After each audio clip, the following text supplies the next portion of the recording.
Well, what's up, everyone? Welcome back to the Collision Live. It is me, your host, and I am joined at the desk, as I always am, by the Taylor Swift to my Swiftie, Mr. Samuel David Kemp. What is up? Not too much, Daniel. Good to be with you on this auspicious occasion. This is a big episode for us for several reasons.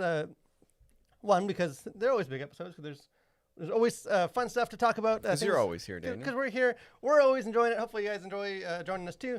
We got some interesting kind of cultural conversations and topics and kind of viral videos and just stuff to dig into. So we're excited for that.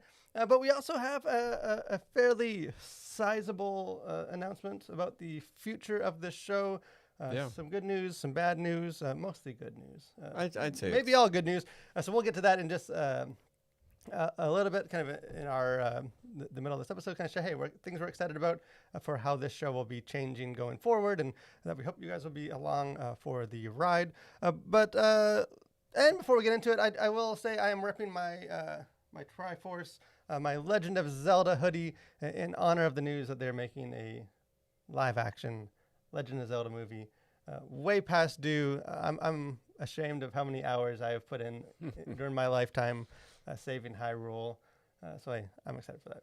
Yeah, that should be good. Yeah. I'm a little bit indifferent towards it, but I feel like it seems like it'd be a cool movie. We all have our faults. There's still time for me to convert Sam. But we do have some interesting stuff to get into. So why don't we just kick things off like we always do with cultural conversations.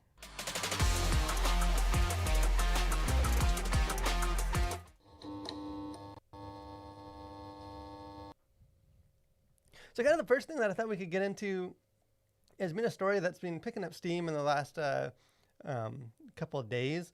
It's kind of been a story that's been unfolding for a while, but especially with some recent interviews and videos and stuff in the last couple of days. And that is the sort of spiritual journey of tattoo artist, actress, musician Kat Von D. So she's a lot of you probably recognize the name or the appearance. She does have a very iconic. She's sort of that goth tattoo lady that is sort of, she's always out there, and she had some reality TV shows, and she's just sort of, she is sort of this icon for that kind of spooky Halloween dark aesthetic.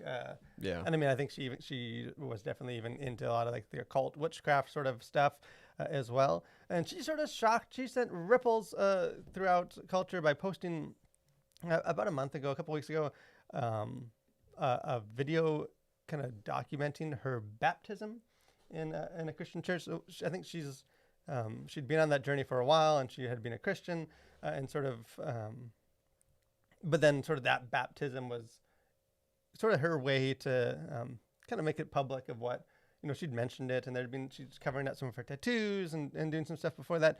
But sort of this video kind of went viral, and a lot of people just weren't expecting it. It's always sort of headline news, and any celebrity sort of converts or takes on faith, especially one that is sort of primarily known for more dark, kind of dark spirituality and some of that. So that video, a lot of people had thoughts on it. I encourage you to check it out on her Instagram page. It's a well done video. It's just it's cool to see. But kind of following up from that, she just made an appearance. She sort of being more, I guess, sharing a bit more about her journey beyond that, sort of publicly and through some interviews. And she just appeared on a podcast, Relatable podcast is the name of the podcast, and kind of sharing. It's like an hour and 20 minutes. It's a fairly long conversation. I forget the host, Allie Beth Stuckey, who I'm familiar with, but not just by name, but not necessarily with her or the podcast. But she appears in that, and really she covers everything. Like, she goes through sort of her whole journey. Just very well spoken, very thoughtful about that journey of faith, and kind of talking about what led to the conversion, like the reaction to the baptism video, and kind of where she sees her life now, and is definitely well worth just watching. I think because it covers so many, kind of touches on a lot of just key conversations about faith and about sort of being in the world and about celebrity conversions and kind of what does that look like. So I thought we'd play, obviously we're not going to play the whole thing, we're just going to play a short clip from that and kind of the context of this particular part of the conversation is sort of the aftermath of that baptism video, and that there were a lot of Christians that were very excited, welcoming her with open arms, but also Christians that were a little more skeptical, kind of, A little more cynical, maybe. Yeah, Yeah. check back with me in 5 years. We'll see if it was legit or not. And, her of all people, and just sort of, just not loving or accepting in that way. So she sort of asked about that, Kat Von D is. And I think her answer is just really good. And then I think there's some stuff for us to kind of discuss. But let's play the clip, and then we can jump into it. The more meaningful changes happen, at least for me, they're just groundbreaking changes that happen internally, and that's what people were like. There's one annoying comment that people put, and I know it's regarding a verse, something about show me the fruits or whatever, we'll see if she's really Christian once a tree shall be known by its fruit. Yeah, and that I'm block delete, but but it's I if you would have known my heart and mind before and to where I am now, you would be your mind would be blown. I told Rafa, my husband Raphael, one time, I was like, do you know that you leading me back to where I am now is probably the reason that we're together now. I feel like I'm the best wife and the best mother I can be now because of the changes that I've had. It's like a deprogramming that has taken place. Things that I used to find attractive are disgusting to me, and it's I wish I could put into words how amazing those changes are. Yeah. That I've been able to experience through all this, and it's so cool. So is this, at least to me, it's a great clip, really cutting, I think, through just some of the more superficiality of these sort of experiences, and kind of get into the beyond just sort of the outward appearances and surface level stuff and skepticisms and stuff, and just I think getting to the heart of what sort of the gospel transformation that she is, beyond just sort of the way you dress. What are some of you, because you've watched through this interview, some of your takeaways from this? Yeah, I was able to watch the whole interview, which is really fascinating, and I would definitely recommend anybody who's interested in her experience, but also I think more broadly celebrity conversions, I guess, which is, it's weird that that's a thing, but it is, and here we are. But it's a great interview, and I think she just touches on a lot of things that we talk about here, just from a firsthand experience, obviously. And I don't know, I think it was she was very thoughtful in her answers, and I think maybe unlike a lot of other celebrity conversions, it just seems like she's really thought this through, and it doesn't seem like it's just one of those and I don't, this is not to critique other celebrity conversions or anything, but it seems very authentic, and it was just a really fascinating interview, and I like that that she recognized that there are unfortunate voices, I think, in Christian circles that I think are just less charitable with conversions, with public conversions and celebrity conversions, but that's not deterring her from sort of the path that she's on, which I think because even right before the clip that we played, she gets into a little bit more too, as far as she sees a lot of things on Instagram and TikTok and stuff of this person was not a Christian, and then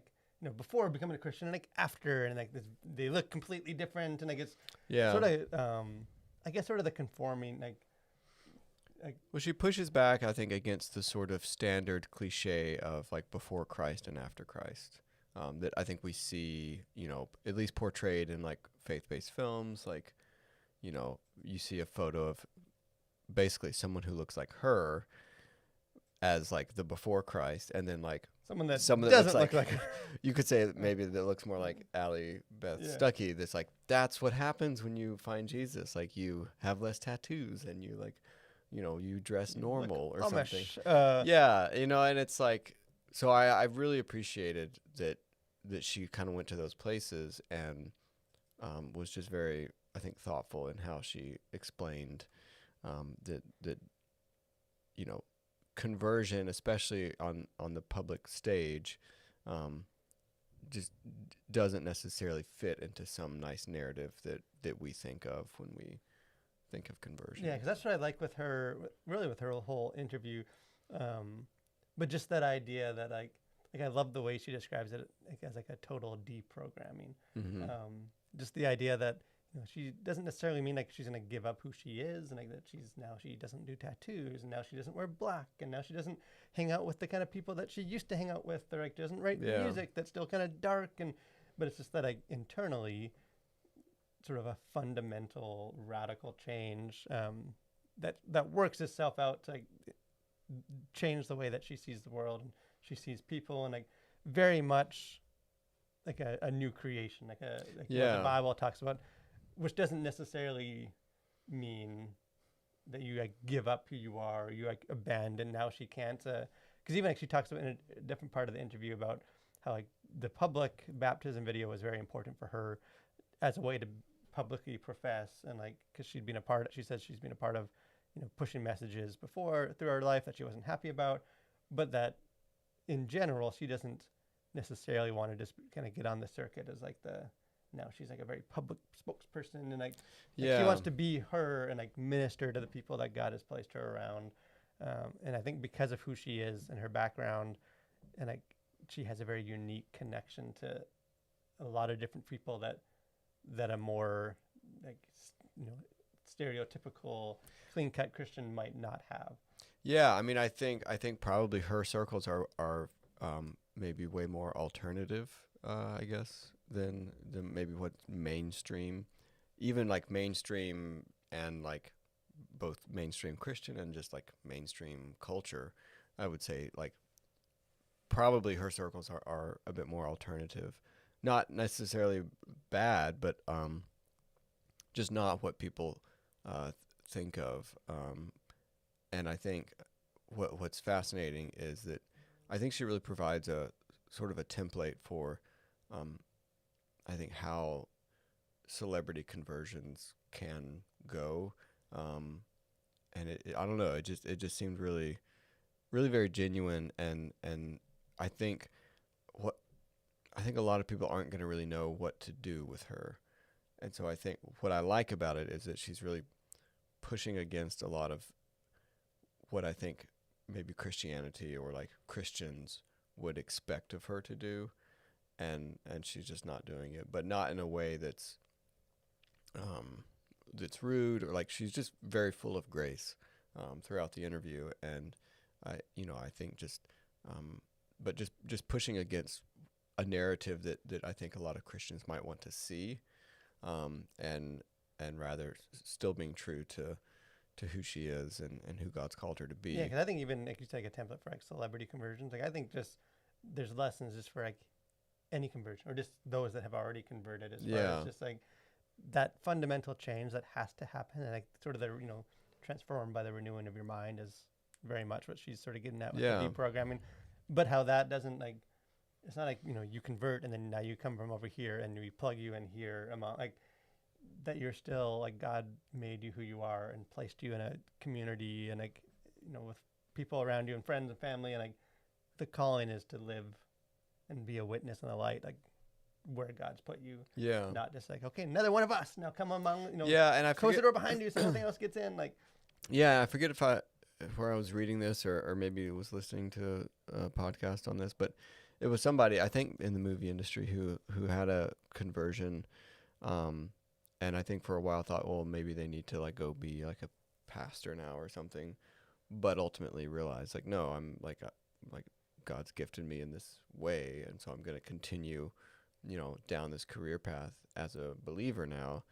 And I think that's just refreshing to see, that just you come to the Lord. You have a conversion experience. That doesn't necessarily mean that you now have to become like a minister or a missionary, quote unquote mission, which I just that's another podcast that we'll do about just terminology and language. But that it doesn't necessarily look like, you know, your wardrobe doesn't have to change necessarily. Like, I mean, it can, but it doesn't have to. Your career doesn't have to change. Like, there's lots of stories, and I think maybe part of it is in Christian world, we sort of elevate those testimonies that, like, I was a hard driving businessman and I found Jesus, and now I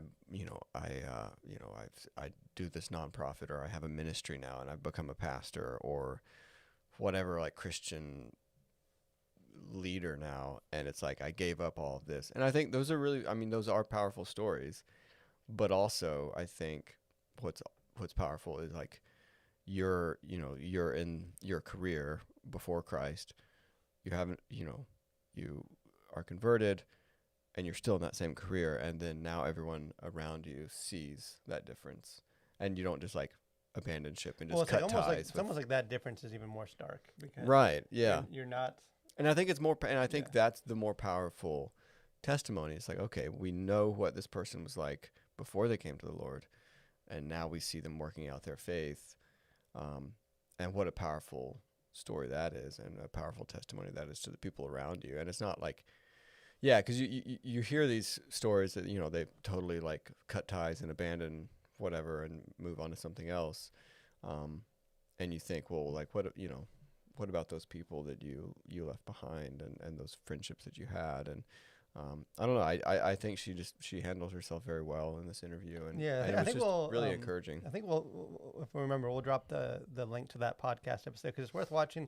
I think because it is an encouraging testimony, but also I think there is so much that she touches on, and, like, the reaction of Christians, and for good or bad, and just sort of how she's navigating that I do think is of there's just a lot of value and looking at. And again, too, if you guys watch the video, or the interview, or if you've just been following the story, jump in the comment section, share your thoughts on that. If you sort of what you take away from this whole experience, and sort of what you thought when you saw some of the baptism videos. We'd love to have a conversation with you about that. But another thing that we would love to have a conversation with you about is the future of the Collision Live. Yes. So like we said, this is sort of our big announcement, or whatever you want to call it. That makes it, maybe we're hyping it up too much. But kind of just to jump cut to the chase. This is the last day I'll wear green. Yeah, just in time for Christmas. We'll be reverting to other cars. I'm giving it up. Well, it is the last day he will wear green on the Collision Live podcast, because this is our last episode of the Collision Live podcast. We've been doing this thing for a while. I actually did the math. August, which we have a little treat to play in a second. August 7th, 2020. That was 1,179 days ago. Me and you sat at a desk, not here, in a basement. Yeah, like a studio and two basements ago. Yeah, and we did an episode. But so this will be the last. We sort of hinted at that. Maybe that's the sad news, because we've enjoyed doing this show. The good news is that we're essentially going to keep doing a very similar thing. So we're going to be launching a new podcast, which will be coming probably at some time before the end of this year. We'll be announcing some stuff with that. A lot of stuff we're excited about. It's going to be very similar to this. We're going to talk same approach about engaging with culture and a lot of the stories, but it won't be a live stream, so we won't be doing it live. We're upping the production, we're changing the format a bit. We'll be able to have a lot more guests. We have some interesting people already lined up because it's not a live stream. We'll be able to interview different people and creatives, and just people sort of out doing really cool things in the industry. So we're really excited about that. So again, we hope you guys will continue on over, even if this live stream is retired. If you'll join us with our new podcast. But kind of in honor of our last episode, I thought we would just do a very quick kind of 60-second or less retrospective of our first episode, and play the opening clip. This is about the most cringeworthy thing that you might see all day, or if not all month. So why don't we play this clip of our very first episode. Hey, well, what's up, guys? What's up, Colliders? It's Daniel here. Joined at the table with this hairy Neanderthal Sam Camp. Hello, hello. How you doing? Doing well, doing well. Well, this is exciting. This is our first ever Collision live stream. It is. So Sam, why don't you explain kind of, what are we doing? What are we doing hanging out here? What are we talking about? So this is the Collision Live, and our plan is to do this every Monday. at noon Eastern time. And really what this is just a time to check in with you guys, and then also just to see what's happened in pop culture this week. We're not really doing a deep dive on any one particular issue. You can see down there at the bottom of the screen, we have a few items that we want to cover this week. I don't know about you, Daniel, but I think I need to grow my hair back out. I'm inspired. I've actually been talking about growing the hair out. I don't know about you, but watching that clip makes me want to go take a shower. That's just that was. It's the phrase "growing pains" comes quickly to mind. Yeah, well, every episode has to have a first. Every show has to have a first episode, I guess. Yeah, and the beauty of starting a new podcast is we can just sort of like distance ourselves from those early. Yeah. But it has been fun. This has been again, we're going to continue doing like the same thing, so it's not really an end. This is a shift, perhaps. The same thing in a new package, but it's more than that. But it's been fun to what is it, 125 episodes. We were able to talk about a lot of interesting stuff. Had some particular episodes and like topics that I just feel like were really fun to get into and like dig into. Yeah. So if you guys have been joined on for however long, thanks for doing that. Thanks for sort of being on with the Collision Live, and hope you'll join us with the new podcast. So stay tuned to this channel and to our Facebook page, and we'll be spamming some stuff about that new podcast. But kind of a final thing to touch into for today, sort of our last topic for the Collision Live Ever. This isn't necessarily like a topical thing, although I think it applies to topical things. But just sort of a trend that I've noticed just in evaluating culture and doing the collision stuff, and sort of this movement towards sort of what I would call like anti-culture Christianity, very much. Just some kind of a cynicism when it comes for Christians and engaging culture and sort of the role of culture. Because a classic book, Christ and Culture, which a lot of the stuff we do comes from anyone that sort of does these cultural engagement stuff. A lot of the stuff that they do comes from like this book from back in the 50s that kind of like laid out a bunch of different approaches for like how Christians can navigate their culture, and like sort of gave 5 options. We don't need to get into all the details, but sort of on the two extreme ends of this was Christ against culture, which is very much like, here's culture, here's the church, and like there's a chasm there, and like the only thing you do is like lob projectiles and rocks at each other from across the chasm, like but you don't really, you can't be involved in the culture. We're just we sort of isolate, and like until Jesus comes and we can like finally get away from this world. It was very sort of like the cynical approach, and then like the other side of that, which is what he would call like Christ the transformer of culture, and that's sort of the more optimistic side of the coin of like, hey, the whole gospel is built on this idea of like new creation and transformation, and like God takes a cross that is an instrument of death and he makes it a symbol of life, and God takes sinners and he makes them born again. Like sort of this idea that as Christians, we take that with us into culture, and we can actually like be immersed in culture and like create and make it something better. And kind of the main point in the article, which I'll link again in the description as well, is that like, I feel like for a long time, the church was very much the optimistic of like, hey, we can change culture. We can get in culture. Let's strategize. Let's be in there. Let's be a light. And I don't know, like when exactly, maybe you have an insight into when, like, it just seems like in the last 5 years or so, very much the pendulum's changed, where you just, like, if you just listen to people on social media or like pundits or whoever it is, like we've become very much like a Christ against culture. Like culture's bad. To be a Christian is just to be mad about culture and like to protest culture, and like, if you're trying to immerse yourself in culture, then you're just sort of a sellout, and because we get that even here at the Collision. Like if this Disney movie was okay, I guess. Like, what? You don't believe in Jesus anymore? Like, very much like to be a Christian is just to like hate culture. Yeah. But have you noticed this? I mean, I wonder if it. Not that all roads lead back to Donald Trump, but I do think that it's probably around like 2015, 2016 that it felt like there was a real merging of Christianity with like cultural conservatism, maybe.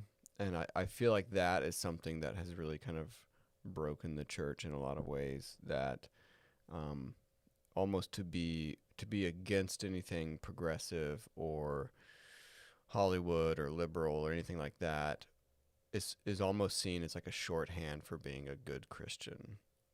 And so I think a lot of that, and there's a lot of overlap between just politically conservative and Christian, and I think it seems like what's happened is a lot of instances is, instead of being like a good thoughtful Christian, you just end up seeing a lot of people who are just trying to be like conservative politically, and sort of that is the stand-in for being like a good Christian. Yeah, 'cause I do think there is, because I think part of, and I don't think it's purely just sort of the political influence, but I think that is a driving sort of when like the language changed to like culture war language, like, right? Because you hear that all the time about, we're in a culture war, and like again, there's, as someone that like keeps tabs like for their job on this, like there's stuff to be concerned about. There's stuff to like push back against. Like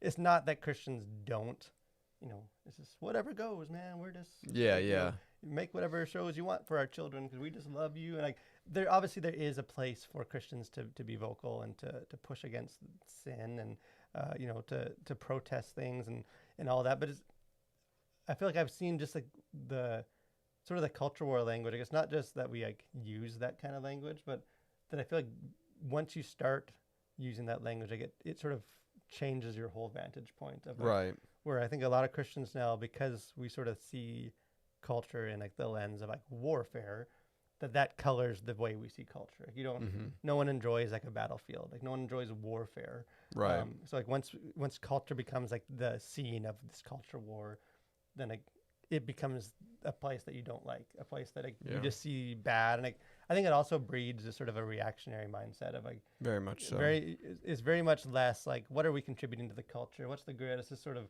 what bad happened this week, and like how can we sort of protest or argue? Like it becomes this loop of culture's bad, so we react to it. I think part of it too is just the advent of social media as well, and so I think that has sort of amplified. All elements of this have just been either created by or like very amplified by the fact that you can now have a platform and like get your message, however correct or incorrect, out to just thousands and millions of people. And I think that just sort of adds fuel to the already simmering fire that was perhaps underlying culture. And I think I think in some ways the church has sort of maybe put their attention, their crosshairs, if you will, on maybe the wrong things as well. And you just see a lot of Christians angry at non-Christians for being non-Christian. And so I think that the trap of that is there's an easy like built-in feedback loop when you do that, because you say something against whatever this thing is in culture, and there's immediate backlash to you as a person. And that backlash, in the Christian faith, we can call that persecution. And it's like, okay, I'm being persecuted for this belief, and so I'm on the right path. And then that, I think, can feed into just this more like, well, I'm going to, say bad things about this person. And maybe, you feel righteous in doing so. But it's, again, you get that negative feedback. And rather than, like, doing any introspection, it's like, okay, I must be onto something here because, like, people hate the opinion that I have about this, or I'm getting a lot of negative feedback. I don't know. Like, that may not be, like, the sole reason. I need to be... this is something that I've had to like personally try and guard against, like, because I feel like when it comes to culture, I know I joke about being like a grumpy person, but I feel like I'm quite optimistic. Like I'm not a doom and gloom. I think even more than a lot of Christians and stuff. Like I have a very positive of like the younger generation, and like I have a lot of these movements, and like with what in movies and stuff. Like I am kind of positive, but so I need to guard against sort of one area where it is hard to not be somewhat cynical. Is like you were saying, I think there is this loop of like a lot of the, because of social media, like a lot of the people that are pushing the negatives about culture have a very vested interest in culture being bad. Like Right. it's hey, did you know that the secular book industry is just filled with filth? Well, we got good news because we're we got a big sale at our Christian book industry, or like the Bent Key or some of those things where it's like, hey, Disney Plus is this the worst. It could not get worse, which is good news because we just launched our own network that's sort of like Disney but better, and not that the hearts aren't in the right place, but because there's sort of that more isolationist approach of like, we're going to make it an alternative to culture rather than the optimism of like, we're going to be present in that culture, kind of like the Kat Von D thing of like, Right. we're going to remain in the culture but be different. That there is sort of this loop of like, there's so much out there that pushes the negativity of like, like there's a lot of shows on Disney Plus that are great, that are wholesome, but like those aren't the shows that get pushed in front of Christians because it's the couple that are really bad, and like, not that those shouldn't be highlighted, but there is sort of this loop of like, 'cause you talk to some people and it's like, everything on there is just agendas, and like you can't, it's this sexual stuff, and it's like, well, that's not necessarily the case, but the places that are pushing that narrative have a reason to push that. Yeah. Well, yeah. To go the real like cynical route would be like, there's money to be made in amplifying how bad culture is, and so like you can have an entire platform and have an entire career essentially based on like critiquing and criticizing and telling people how bad Hollywood is and the culture. And so yeah, I think you do have to just be aware that like there is an industry, and there is money to be made in like propping up this narrative, and totally ignoring anything to the contrary, because that's typically what you'll get if if certain people who have this narrative that like everything in culture, it's going to hell in a handbasket. So, read my books and join my network of visit thecollision.org. Yeah, go to thecollision.org. Then it's like, I mean, like, incentives are a powerful thing, and I think it's okay to step back and like, okay, what's the incentive for this person to be so railing against, this thing in culture, that thing in culture? And if it's like they have a whole platform based on like culture being bad or going off the rails, okay, well, they have an interest in that narrative that sells whatever it is that they have. Which doesn't necessarily mean that everything they say is wrong, but it Exactly. just means that like we need to just go a bit beyond that of like, Yeah. hey, there's things that are wrong, and they're going to highlight all of them. Right. But like, does that mean that culture is just sort of it's hopeless? Like that's the mindset you get that like, culture. You can come away thinking it's like, irredeemable, and you just need to scrap it. It's very like Sodom and Gomorrah. Like the only solution is just like wipe out culture and like build it fresh in our own community of.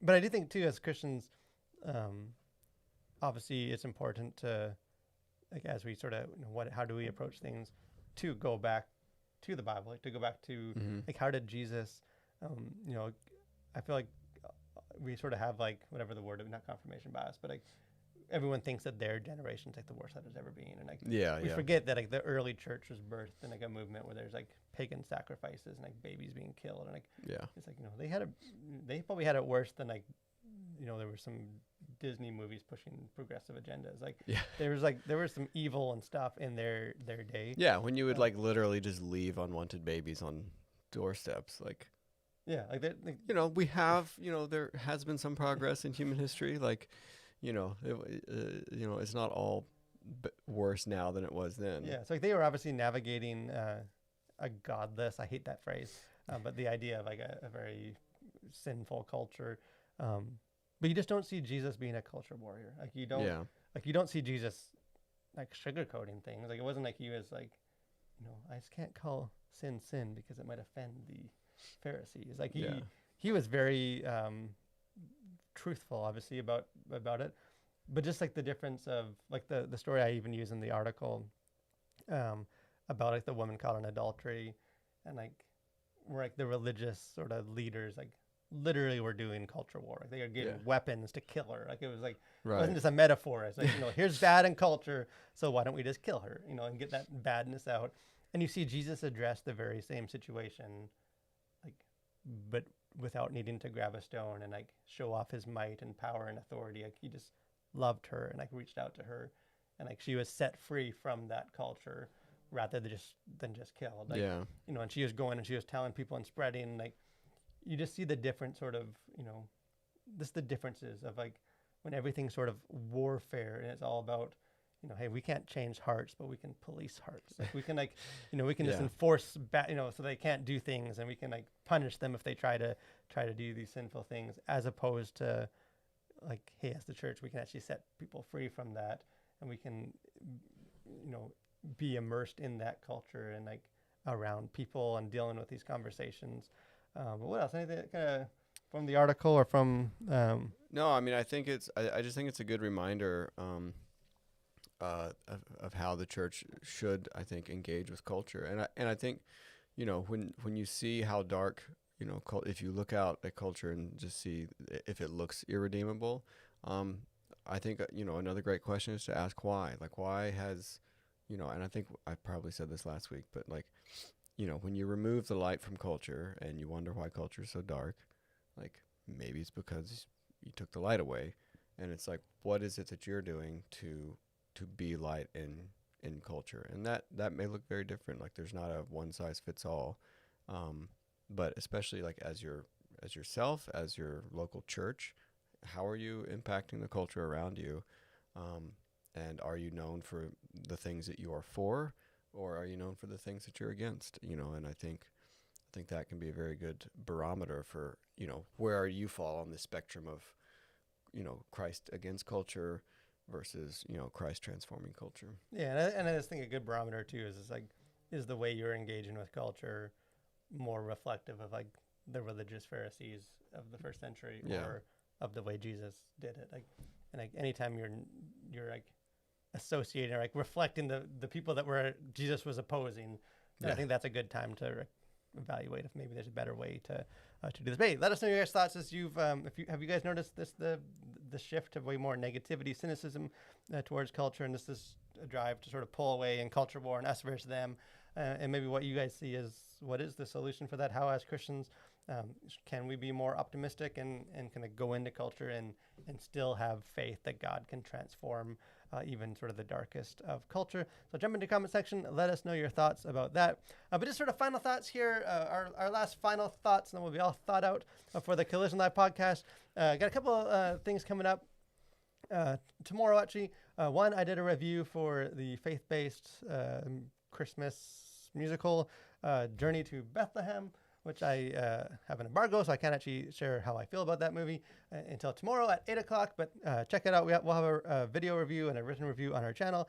So I kind of get into sort of my thoughts on that movie. So check that out. Also, I'm seeing in a couple hours, actually, The Marvels, the latest MCU Lucky movie. you. It seems like it's going to be some more MCU. That's my excitement It will level. be another installment in the MCU. Yeah, will remind me of all the shows that I never got around to watching on the MCU. And hey, I'm hoping this movie's fine. I just, like I said, I am optimistic, but I don't necessarily have a lot of faith in this. I'm not super excited. I'm a little checked out, but we'll have a review for The Marvels up on our channels and website tomorrow afternoon. So encourage you, whether you have already seen the movie or not, and just want to maybe dive into some of the themes and stuff, check out the channel for that. And again, stay tuned for our new podcast. We're excited about it. There are going to be some fun changes, new segments, new format, some new guests, and just some of the old stuff that you know and love. So thank you for that. But thanks for watching, guys. Thanks for joining us for these episodes. Stay safe and continue to collide with your world for Christ.